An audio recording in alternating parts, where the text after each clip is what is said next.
நமது பங்கு கடந்து வந்த பாதை. ஒரு கண்ணோட்டம். குமரி மாவட்டத்தின் வடதிசையில் அமைந்துள்ள கேரள மாநில எல்லையுடன் சேர்ந்த மேற்கு தொடர்ச்சி மலை அடிவாரத்தையொட்டிய குன்றுகளை கொண்ட சமநில பகுதியில் அமைந்துள்ள எழில்மிகு ஊர்தான் பாரதப்பள்ளி. இவ்வூர் கிழக்கில் திருவட்டாரையும், மேற்கில் அம்பலக்கடையையும், வடக்கில் கொல்வேலையும், தெற்கில் சிதறால் மலைக்கோவிலையும் எல்லையாக கொண்டுள்ளது. அன்றைய சமூக நிலை. அன்று இப்பகுதி மனித நடமாட்டம் இல்லாத அடர்ந்த காடுகளும் முட்புதர்களும் கரடு முரடான மலைகளும் சூழ்ந்து நின்றது என்ற நிலை ஒருபுறம் நின்றாலும், மறுபுறம் மா, பலா, பனை முதலிய மரங்கள் செறிந்தும், இடையிடையே மரவள்ளி கிழங்கு, வாழை, சாமை முதலிய சாகுபடி பயிர்களை கொண்டும் வனப்புடன் கூடிய நந்தவனமான காட்சி அளித்தது. இச்சூழ்நிலைக்கு மத்தியில் வன விலங்குகளின் தாக்குதலும் வெள்ளப்பெருக்கு போன்ற பேராபத்துகளும் படைப்போல் சூழ்ந்து நின்றாலும், தன் வீரமிக்க மனவளத்தையும் உடல் வலிமையாலும் அத்தடைகளை வென்று எவ்வித அடிப்படை வசதிகள் இல்லாத அந்த நிலையிலும் மன நிறைவோடும் உளப்பூரிப்போடும் கடின உழைப்பும் கள்ளமில்லா உள்ளமும் கொண்ட எம் பாரதப்பள்ளி மக்கள் படிப்பில்லா நிலையில் ஆன்மீகத்தில் தளர்வுற்று வேரற்ற மரத்தின் நிழலுக்கு ஒத்த நிலையில் வாழ்ந்து வந்தனர். கிறிஸ்தவம் தடம் பதித்தல். 1920ஆம் ஆண்டு குமரி மாவட்டம் கொல்லம் மறைமாவட்டத்தின் ஒரு பகுதியாக இருந்தது.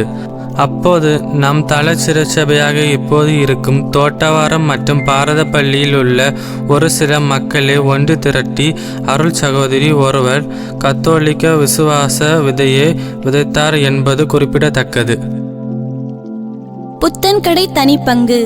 கோட்டார் மறைமாவட்டம் கொல்லம் மறைமாவட்டத்தின் ஒரு பகுதியாக அக்காலகட்டத்தில் இருந்தது.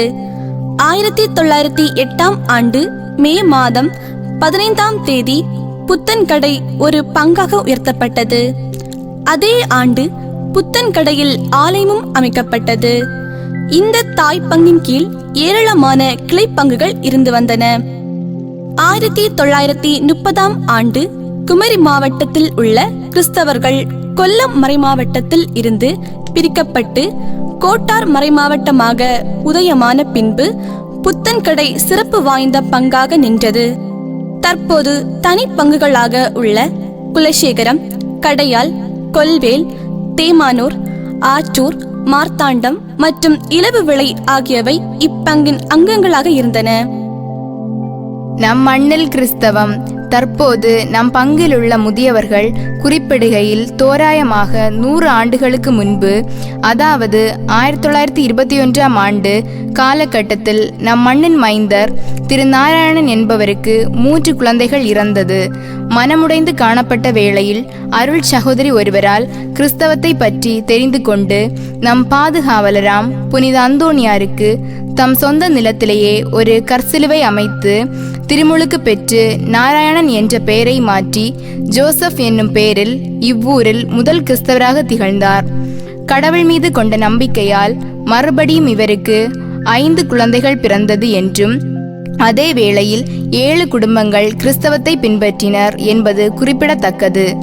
அதன் பின்பு பாரதப்பள்ளி ஆள் போல் தழைத்து அருகு போல் வேரூன்றியது. மக்கள் அநேகம் பேர் அவர்கள் துயர் துடைத்திட புனித அந்தோணியாரை நாடி வந்தனர். காலப்போக்கில் பாரதப்பள்ளி குருசடி அந்தோணியார்புரம் என்று அழைக்கப்பட்டது.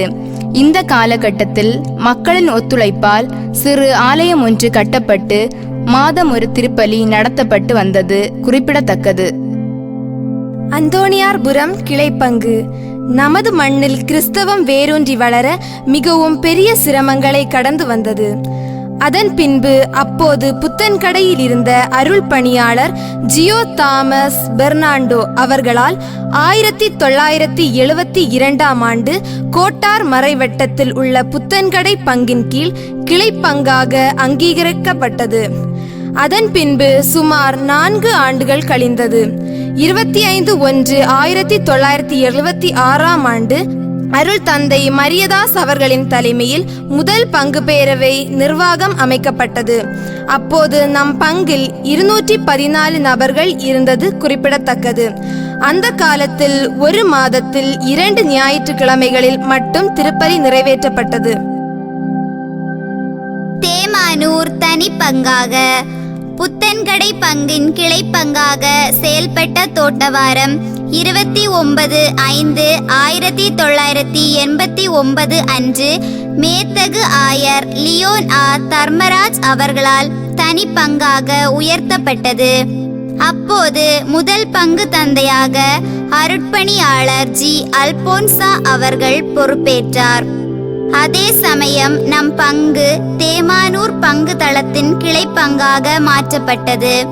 அதன் பின்பு பல அருள் தந்தையர்களின் உடனிருப்பாலும் பல நல் உள்ளங்களின் ஒத்துழைப்பாலும் நம் மண்ணில் ஆன்மீக மறுமலர்ச்சிக்கான விதை விதைக்கப்பட்டது.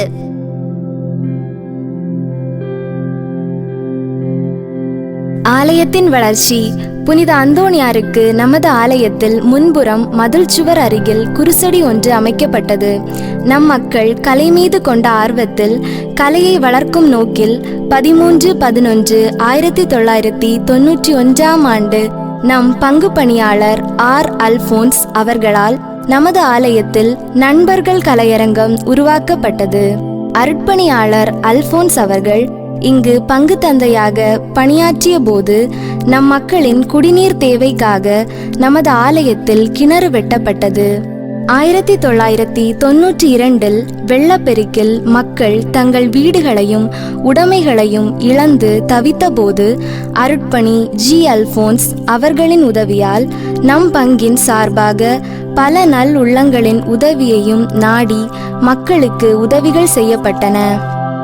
அடித்தட்டு மக்களின் பொருளாதாரத்தை மேம்படுத்தும் வகையில், மக்களின் மனதில் சேமிக்கும் பழக்கத்தை உருவாக்கும் வகையில் அடித்தள முழுவளர்ச்சி சங்கம் MX ராஜமணி அவர்களால் உருவாக்கப்பட்டு நம் பங்கில் சீரும் சிறப்புமாக செயல்பட்டு வந்தது.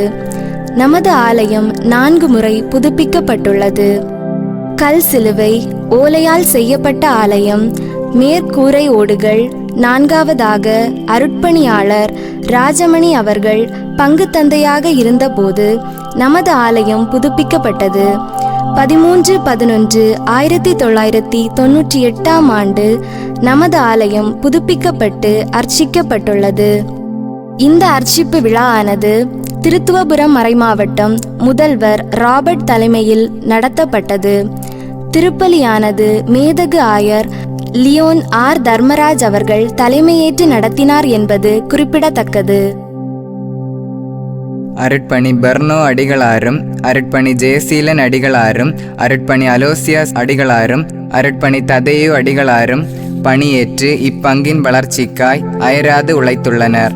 அவர்களது அயராது உழைப்பால் இவ்வட்டாரத்திற்கு அந்தோணியார்புரம் கலங்கரை விளக்கமாக திகழ்கிறது. 2005 அருட்பணி சேவியர் சுந்தர் அவர்கள் பொறுப்பேற்று திறம்பட பணியாற்றினார். அப்போது நமது பங்கு மக்களின் ஒத்துழைப்பால் நம் பங்கிற்கு ஜெனரேட்டர் வாங்கப்பட்டது. 2010 அருட்தந்தை ஜார்ஜ் அவர்கள் பொறுப்பேற்று திறம்பட பணியாற்றினார். அவர் 2011 ஆலயத்தின் வலது புறத்தில் நிலம் வாங்கப்பட்டது. 2016 கப்புச்சின் சபையை சார்ந்த அருட்பணி ஆல்பர்ட் அவர்கள் பொறுப்பேற்றார். 2017 பழமையாக இருந்த நம் ஆலய அந்தோணியார் குருசேடியை மாற்றி தற்போது உள்ள குருசேடியை கட்டினார்.